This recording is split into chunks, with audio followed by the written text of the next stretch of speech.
અભય થઈને નિષ્પક્ષતાથી નિરપેક્ષ રીતે વાસ્તવિકતાનો અરીસો રૂપી સચોટ માહિતી લાવતો સત્યની સાથે અભય ટાઈમ્સ।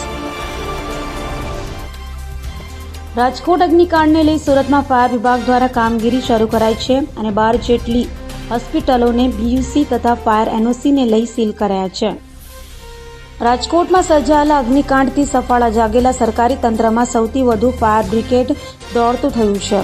સુરતમાં ફાયર વિભાગ દ્વારા પાલિકા અને પોલીસને સાથે રાખી કામગીરી કરવામાં આવી રહી છે, ત્યારે આકરા પાણીએ કામગીરી કરતા ફાયર બ્રિગેડ દ્વારા દુકાનો, ટેક્સટાઇલ માર્કેટ સહિતની જાહેર જગ્યાઓ પર આડેધડ સીલ મારવાની કામગીરી કરવામાં આવી રહી છે।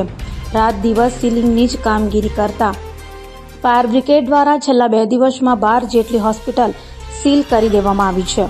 ફાયર એનઓસી અને બીયુસી સર્ટિફિકેટ ન હોય તેવી હોસ્પિટલોને સીલ કરવામાં આવી છે।